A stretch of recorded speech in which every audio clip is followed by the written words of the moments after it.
Hello, for anybody who is listening. My name is Juliana, and I need to begin a brainstorming session of a piece of literature that I've read.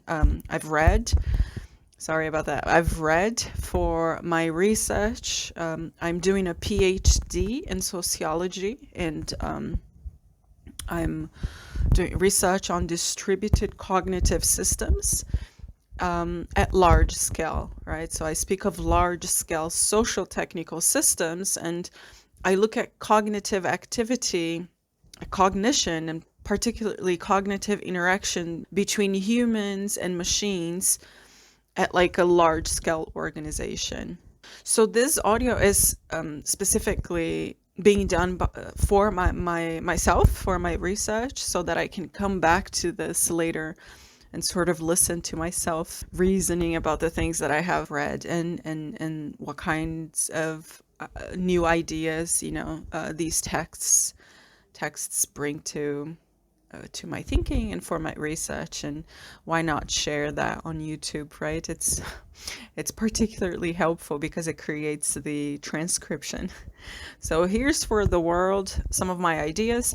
They're not structured. I do not feel the pressure in this audio to be right about anything, of course. I might make mistakes on facts, and if anybody want to give a feedback on that, maybe the comment session would be helpful. But do not listen to this as if I'm passing on some kind of, let's say, right information, right? It's not fake or anything. It's just that I'm not feeling the pressure to be particularly correct or scientific about some of my thinking or be correct about facts and things like this. This is really just a brainstorming session, so please take it as this.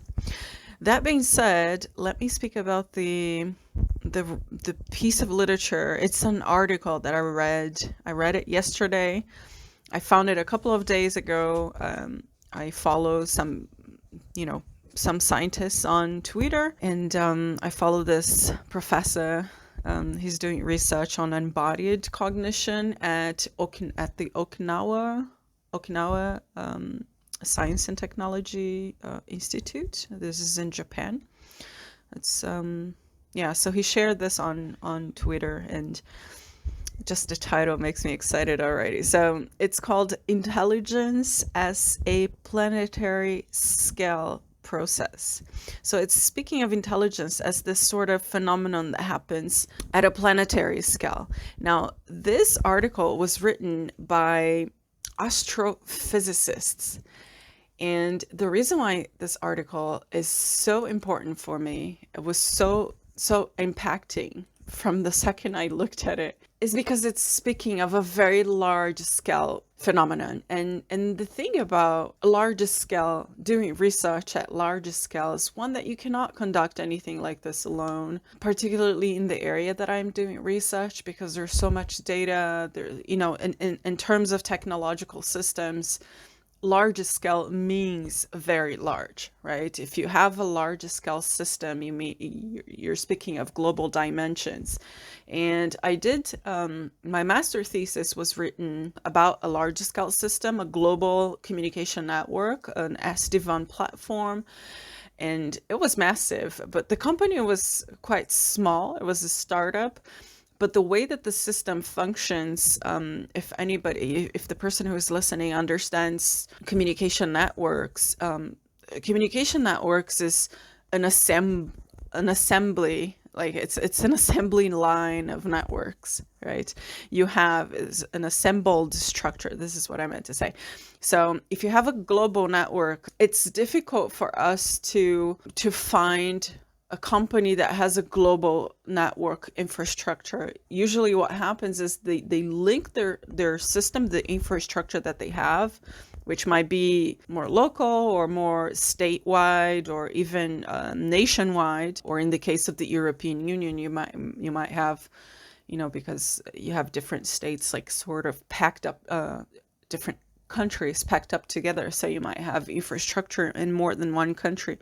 But in a place like China, Russia, Brazil, United States, Canada, it's very difficult for a company to have infrastructure all over the country because it's, network infrastructure is very dependent on space, on geographical dimensions. The physical infrastructure has to get to the point where the internet access will take place, at least for landlines. Of course, you have satellite networks, and you also have, mobile technology, but the mobile technology will eventually connect to landlines infrastructure, which is a tower sitting somewhere, so that physical infrastructure can be expanded through the mobile signal. So there are lots of ways that the network functions. But the thing is, I did research in that. And as I was proposing this kind of research, I called my research the collective cyborg body. And I had this vision. I've, all throughout my research, through my master's, and now in my PhD thesis, I have this sort of global dimension to the scale of my study. Right? But people who don't have the kind of understanding of network infrastructure, at least at a global level and things, and people who are a bit distant from the way in which these infrastructures work, or the way that they are built, are not very familiar with the sort of dimension that this takes place. And particularly in academia, scholarly thinking, we're always trying to get people or researchers to do research in small bits, right? So I've had this, I disagree. And I think that there's this paper in itself is like a sort of an example of how this might be shifting, but the sort of meta narrative, I think there might be some discussions on how this is not particularly supported in academic thinking. So when I found this article, I was like, here are guys who look at planets. Their object of studies is entire planets, right? So that's a very large thing. And so then they came up with this article that I'm trying to, it's so linked to my research, but that's it. This is why I got so excited. So it's speaking at a planetary scale process, and it's looking at intelligence as a property of collectives, right? Now, you have small scale studies at small scale. For example, when you study a brain, intelligence in the brain is a property of the collective of neurons, of the functioning of those neurons, how information flows from, through the neurons, and how that displays a kind of behavior in a bodily behavior or mental phenomenon like thinking and intelligence in itself that is an effect of the interactions of the smaller parts of your body. So they're looking at the planet and they're starting to say, well, listen, the planet in itself is like the sort of collective that works together to display, an emergent kind of intelligence, of phenomenon, which is they're looking at intelligence. So they are arguing that intelligence operates across different lengths and time scales. These guys are looking at like time scales that are very different from our 24-hour a day, right? When you're studying like space and things like that, you have, millions, billions of years and so on.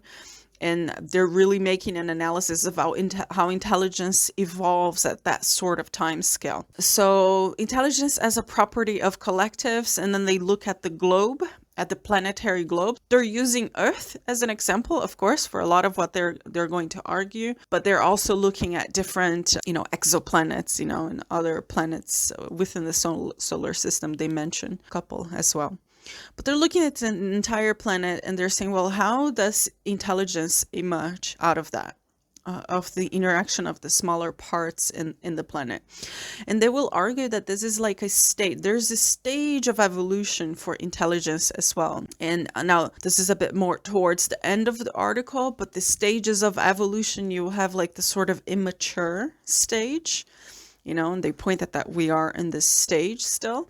And then they have the mature stage, and then they will point to certain characteristics of that sort of more mature state of planetary intelligence. So he says that, well, understanding the sort of the state we're in Earth, Earth as a whole, the planetary scale intelligence that we're in today, to understand that sort of the current state of intelligence on Earth requires understanding how human and technological systems are integrated and how that sort of collective dynamic displays the collective intelligence at the planetary scale. Now, this has an important role, like a concept that has an important role in their thinking is the question of cognition. They look at intelligence.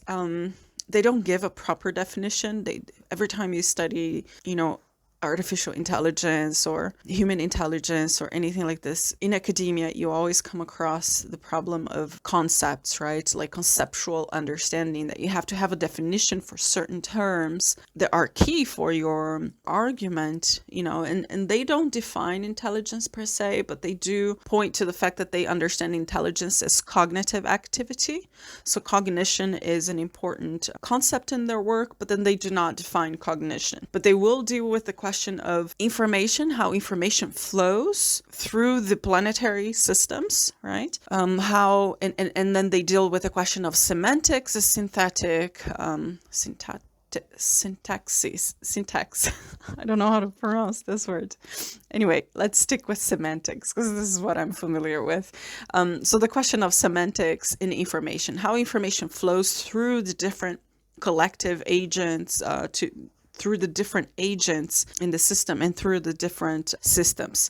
Now, here is where it might get a bit confusing for some because you speak of like a system and then you have different systems in the system. So this is a concept in complex systems. So the whole of the Earth is the planet in itself is a system, right? You have like the biosphere, the whole system. Within this whole system, you have different subsystems, which could be, let's say, the technical systems, or you have the water systems, or you have the air flows, the way that the air masses, they shift within the atmosphere. You have a particular system in that. You have the different biomes or the different ecosystems, right? Because I think that different ecosystems form a whole biome. Yeah, biomes. And then I'm not very into biology. That's why I'm not super strict on like being right about everything, so that I can come back to this information and restructure it. So they explore the different systems to explain how they work collectively and how information flows through them to create this sort of collective property. So they kind of get into the definition of intelligence as a collective property, right, that exists in groups of organism. And you might want to say that this is a sort of conceptual understanding, but they just wanted to point to how they are looking at intelligence to make up their argument. They argue that intelligence is a property of the biosphere, from which a technosphere emerges as an evolutionary stage of global intelligence. Now, I have many notes here because I love taking notes when I read some like very interesting article or book, and in this one, I took many, many notes. So I'm going to read from them just to explore the thought a little bit. So the property, the intelligence as a property of the biosphere, and is saying, well, from this biosphere emerges a kind of technosphere, and this is an evolutionary stage of global intelligence. So today, because we see the technological system and how that technological system is emerging out of human activity, like emerging from human activity, this is a process it's an evolutionary process of global intelligence. So the system, the planetary system is evolving, and then we're facing this sort of stage of intelligence where the technosphere, starts to show up. Now he uses the definition of technosphere from I didn't write the name of the author here, but if you think of technosphere, you can think of different infrastructures, different technologies, different technical systems. So you might think of, for example, logistics, the supply chain, the buildings in the city, so the ships in the ocean, how they work as a system. And that's all the technosphere, right? Not necessarily just a technological system, but how human technology creates these sort of architectures, like physical, technical architectures. This is the technosphere. It's not like a biological system, it's a technological system. So this is the technosphere that that the authors are mentioning here. Yeah, and how in the emergence of this technosphere is actually integrated into the function of the coupled planetary systems. Now, what they refer to as a coupled planetary systems are the biological systems that I mentioned, right? The rivers, and they have different names. I'm not so familiar with the names in the article because they use these terms that are used by astrophysicists. So getting back to the technosphere, the fact that this technosphere emerges from human interaction does not mean it's separate from the planetary systems. And going back to that question of cognitive activity, they speak of the cognitive activity as something that operates via feedback loops that are global in scale, that decision making is made as collective decisions by all of the entities in this planetary interactive cognitive activity. And these are all performed through planetary scale processes. So you're not looking at, just the individual species on the planet and how they individually display certain forms of intelligence. Simply, they're looking at how they collectively display a kind of intelligence. Now, this helps us explore the concept of scales of intelligence, right? You have a scientist who is working on bridging scales of intelligence from humans to artificial intelligence. So in the artificial intelligence community, you will understand the sort of like stages of evolution of intelligence and the scales of intelligence. So you have human intelligence, we call the general intelligence, and then how artificial intelligence is still like a narrow kind of intelligence. It cannot perform at the level of human intelligence. It's still not at that scale. But then once artificial intelligence becomes artificial general intelligence, then it's paired with human level intelligence. And then after that, the newest scale would be super intelligence, right?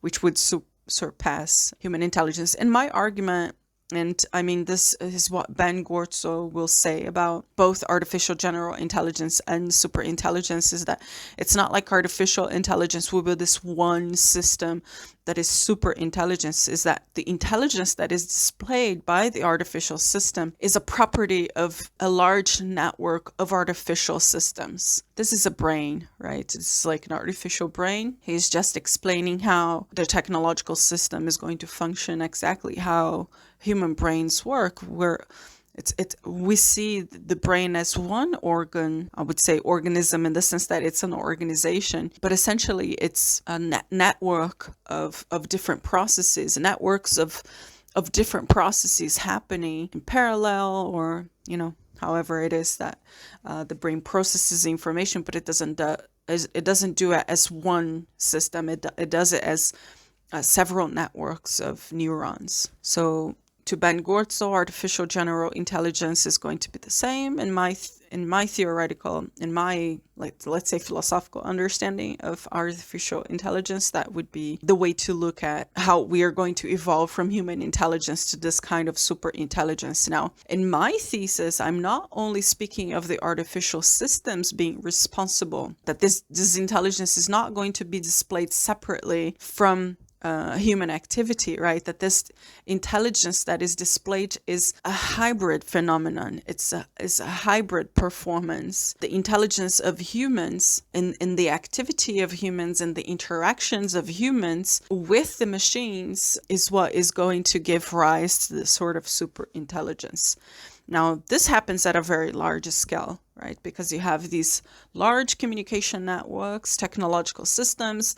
Humans are all over the system because they're, in the different devices they are connected to these networks. And those sort of hybrid networks, hybrid in human machine systems, this is what I mean when I say hybrid. This is the whole of the functioning of this new kind of intelligence. Now, when they speak of planetary scale behavior, planetary scale intelligence, they're speaking of every species on the planet, right? I cannot write about that in a PhD thesis. I think I'm already pushing the envelope by writing of like a global scale kind of system, technological system. But when you speak of planetary scale intelligence, then you speak of the cognitive activity at all organisms of all species in the biosphere. So they explore the notion of how in immature stage of this new kind of intelligence, there are some negative impacts in the system itself. And this is where they give the example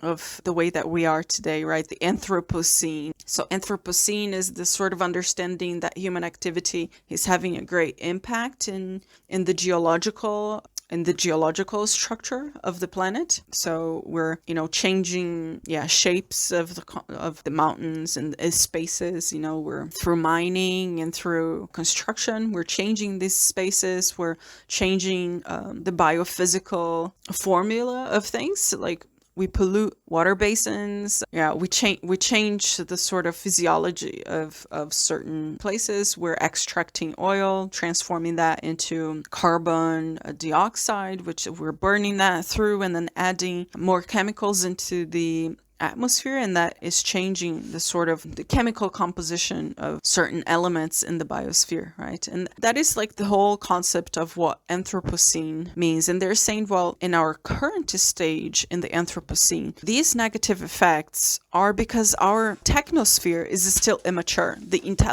level of intelligence is still immature. But then once it becomes mature, it's able to sort of recompose the levels of different gases in the atmosphere. It cleans the waters and so on. But how does it function, right? How does planetary intelligence as a collective property of the subsystems? How does planetary intelligence as a collective property functions? It's a collective property of the biosphere as a whole, but then you have the different subsystems. So I cover that. They enter in the question of hierarchies of behavior. So there's top-down causation, meaning that the emergent behavior of the lower level interactions, which is the subsystems, the individual agents, right? They're interacting at the lower level.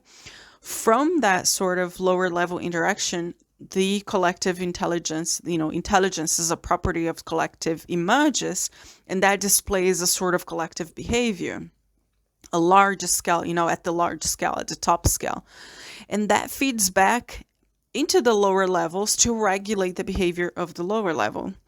So this is a bit of a complicated part if somebody is not familiar with the notion of complex systems, but this is how particularly you have complex adaptive system, because they use this to exemplify the sort of top-down causation, how the system feeds back into itself to regulate its own behavior at the lower levels.